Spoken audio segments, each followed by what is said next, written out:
우리로서는 굉장히 간만에 또 이제 가뭄의 단비 같은 소식입니다. 자, 보면은 친한파 정치인을 오적으로 매도할 한국 의원 누굴까요? 여기 있네요. 김준영. 야, 너가 뭔데 트럼프 대통령이 이렇게 아끼는 이런 분들이 포함해가지고 반한 오적이다. 그죠? 한국계 미셸 스틸박 전 하원 의원 이런 사람들을 포함해가지고 외교적 네트워크를 총동원해서 대사 부임을 막아야 된다.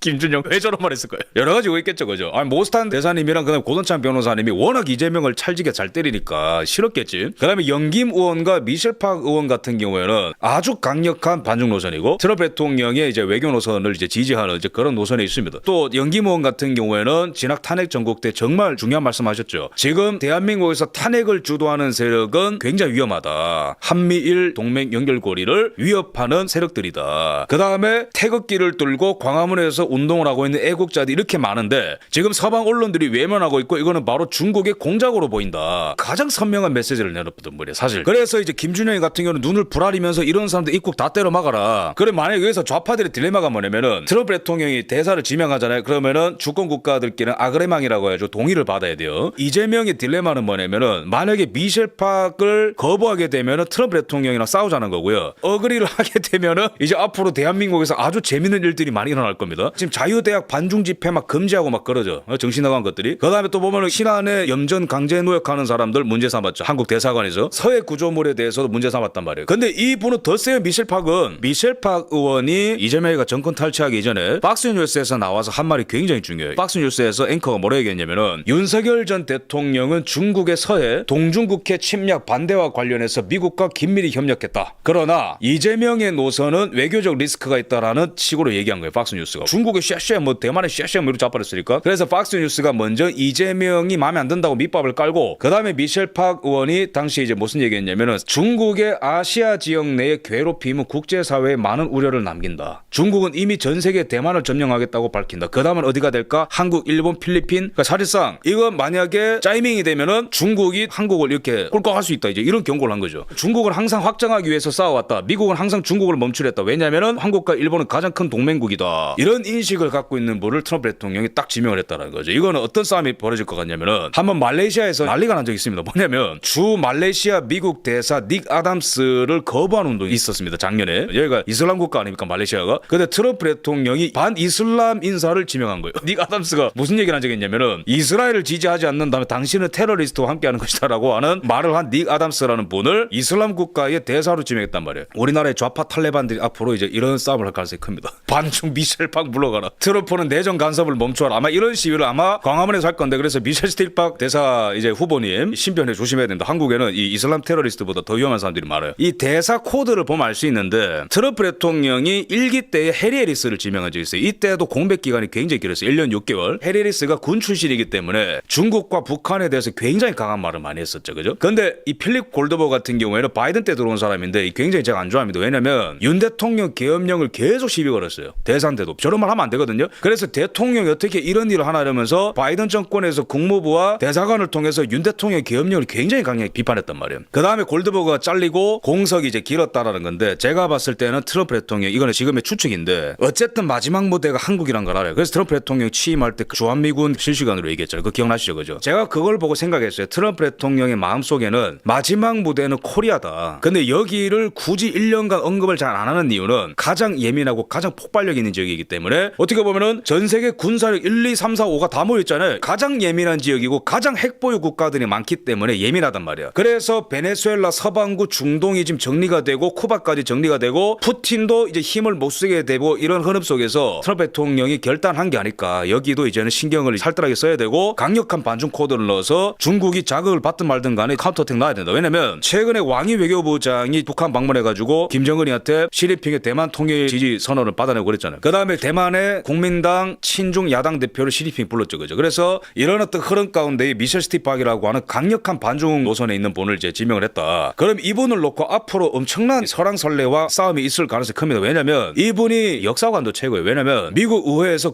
건국전쟁을 틀어주도록 의회를 열어준 분입니다. 이분이. 대단하죠. 그죠? 이승만 대통령의 업적을 기리고 대한민국의 어떤 건국사를 객관적 사료에 따라서 이제 분석을 한 다큐멘터리 영화인데 그거를 이제 상영할 정도로 한국과 미국의 역사, 한미 한국동맹의 역사, 자유민주주의 역사 이런 거에 굉장히 정통한 분이다. 이분이 트럼프 행정부에서도 백악관 아시아 태평양계 공동자문위원장이었다. 굉장히 전략가적인 측면도 있는 거예요. 그다음에 세금 감면 정책을 주도했다. 그러니까 경험이 두루두루 굉장히 동안이시고 55년생이십니다. 어렸을 때 일본에 가시고 그다음에 아마 청소년기에 이제 미국 가가지고 이제 털을 잡으시고 여러 가지 이제 일을 하시다가 이제 정계에 이제 진출을 하셨는데 이민부터 해가지고 다 다지게 하면서 올라오는 그런 이제 생활력이 강한 그런 분인 거죠. 그래서 캘리포니아에서 민주당이 텃밭인 그런 지역을 뺏어서 공화당으로 당선된 아주 강력한 분입니다. 그 캘리포니아 안에서도 세금 감면과 기업 유치와 이제 보수 정책으로 승부를 봐서 흠잡을 만한 부분이 없는 분인 거죠. 반중 정책 등에 앞장서 왔다. 하원 의원으로. 그래서 중국의 경제적 침략 또는 공격적 행위에 대해서 대응할 수 있는 위원회, 중국 대응위원회 이런 것들에 참여해서 중국의 안보적 침략 이런 거에 대해서 분석하고 대응책을 만들고 입법을 하고 그죠? 그다음에 이 중국 공산당이 미국의 항구랑 공항을 점령하지 못하도록 관련된 어떤 정책도 만들고 그래서 중국 통이에요. 중국 통. 이런 분이 들어온다라는 게 굉장히 강력한 거죠. 북한에 대해서는 당연히 이제 강경한 입장이고 이분이 한국에 오면은 어떤 현실을 보게 될까? 대만의 셰시, 중국의 셰시하는 거를 맨날 TV에서 볼 거 아니에요, 이분이. 두 번째로는 신한 염전 이거 강제노역 해결하라는데 아직도 해결이 안 돼. 쿠팡 때려 패는 거 해결이 안 돼. 미국 기업들 때리는 거 해결이 안 돼. 그다음에 혐오 발언하지 말라면서 중국 비판하는 현수막 다 때라 그래 이제메이가. 그런 걸 보고 이분이 참겠냐고. 그다음에 윤석열 대통령과도 미국에서 만나서 한미일 관계를 강화해야 된다. 제가 봤을 때는 이거는 뭐 베스트 오브 베스트다 이렇게 생각합니다. 그러면은 이게 지금 구한 말에 여러 외세가 한반도에서 충돌하면서 파열음을 만들었잖아요, 그죠? 그런 것처럼 지금 짜이밍 뒤에 있는 따이빙, 싱하이밍, 뭐 시진핑 뭐 이런 것들 다 똑같은 얘기하잖아. 맨날 한국 극우 세력이 허위 정보를 흘려서 뭐 반중 시위를 하는 것은 한중 우호를 훼손한다, 뭐 국가 이미지 훼손한다 이러는데 니네가 우리나라 국가 이익을 가져간 거는 먼저 생각을 해라. 시진핑 같은 경우도 지가 나서가지고 여론과 민의를 신경 쓰라 이러죠, 그죠? 대놓고 내정 간섭하는 거야 이거는. 그러니까 이재명이가 명을 받들겠습니다 이러면서 인종 혐오와 차별 같은 거 추방해야 할 범죄다 이러면서 혐오 표현으로 다 묶어버린 다음에 지 비판하는 거랑 중국 비판하는 거 다 막 감옥에 보내려고 지금 준비하고 있는 거 아니에요. 그러면은 지금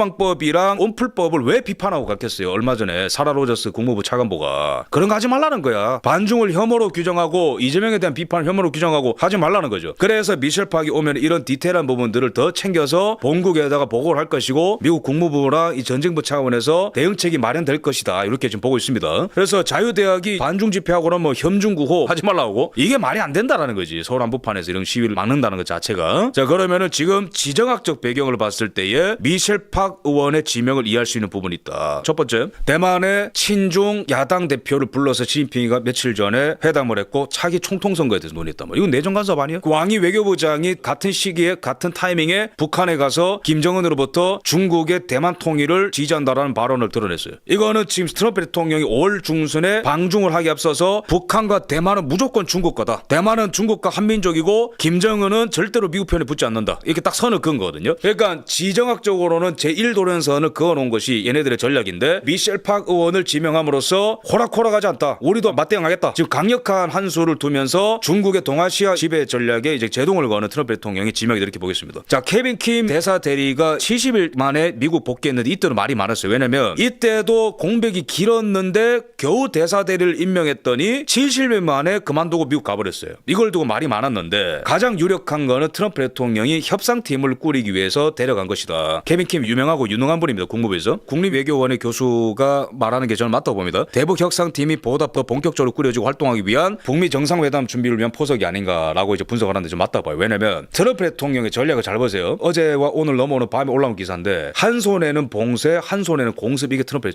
전략이죠. 모든 곳에 적용됩니다. 베네수엘라한테도 마두로한테 계속 시간을 줘. 나와 대화하자. 어디서 만날까? 네가 올래? 내가 갈까? 뭐 이렇게 얘기하는 거예요. 근데 마두로가 은혜를 베풀 때 그 은혜를 누렸어야 되는데 Come get me 도널드 트럼프 이러면서 막 You coward 막 겁쟁이 와봐 이러다가 뽑혀서 간 거 아니에요. 근데 지금 하메네이 같은 경우 똑같아요. 야 협상할래? 죽을래? 이제 골라 이러는데 하메네이가 끝까지 버티니까 뭐 죽여버린 거고 지금 상황에서도 마찬가지. 협상 테이블에 나와. 이란 아직 기회 있어. 나와. 괜찮아. 쫄지 마. 근데 안 나오면은 기뢰함 지금 들어가가지고 호르무즈 해협에 기뢰 지금 제거하고 있죠. 그죠? 그래도 말 안 들으면 어쩔 수 없이 너는 죽어야겠다. 트럼프 대통령이 이제 협상과 공습이란 카드를 갖고 지금 모든 국가들을 다 때리고 있단 말이에요. 그러면은 이 중국이랑 북한한테도 똑같은 거예요. CJP you are my best friend 이러면은 그게 진짜로 친한 뜻이 아니고 베스트 프렌드 될래 아니면 죽을래 이제 그 뜻인 거예요. 괄호하고. 김정은도 마찬가지예요. 나는 너와 사랑에 빠졌어가 아니고 사랑에 빠질래 죽을래라는 괄호하고 이렇게 볼 수 있다라는 거죠. 그러면은 케빈 킴의 역할은 국무부에 돌아가서 앞으로 중국과 북한과 협상을 할 때에 여러 가지 어떤 프레임워크를 짤 가능성이 큽니다. 그러면은 나머지 한쪽에 송곳을 하나 가지고 있어야 되는데 협상만 하면 안 되잖아. 때리는 카드가 제가 봤을 때는 이분이다. 미셸 팍이다. 저는 그렇게 봅니다. 미셸 팍을 통해서 압박을 가하고 짜이밍, 정은이, 진핑이 세 명한테 나머지 한쪽에서는 협상의 여지가 있다라면서 계속 국무부에서는 테이블을 만드는 거죠. 이런 식으로 지금 시기가 흘러가고 있다 말씀드릴 수 있겠고, 그럼 미셸 팍 대사가 만약에 아그레망이 떨어지면은 기존의 대사관에서 하던 조사를 그대로 할 가능성이 큽니다. 신한 염전노에 대해서 조사하고 있었죠. 대사관 현장 조사까지 했고 서해 구조물 같은 것도 다 언급을 했고 한국의 핵추린 잠수함을 미국이 허락을 해준다면 그 핵추린 잠수함의 존재 목적은 반중 또는 중국 견제해야 된다라고 얘기하고 왔어요. 케빈 킴이. 그러니까 이런 폭넓게 한국에서 벌어지는 인권 문제, 미국 기업에 대한 침해 문제, 경제 침해 문제, 세 번째로는 외교 안보 문제로 종합적으로 미셸 팍이 강력하게 이재명과 기타 떨거지들 압박을 가능성이 크다 이렇게 말씀드립니다. 자, 그럼 여기서 중요한 거는 미셸 팍 의원이 3선할 뻔했는데 2024에는 낙마했어요. 미국 하원은 참고로 임기가 2년입니다. 상원은 6년이고. 그래서 선거를 많이 치르는데 2024 때 어떤 일이 있었냐면은 이기고 있다가 갑자기 우편 투표가 와르르 쏟아지면서 패배하게 됐어요. 200몇 표 차로. 근데 웃긴 게 잘 보시면은 선거 이후 22일 만에 개표 결과가 발표됐다.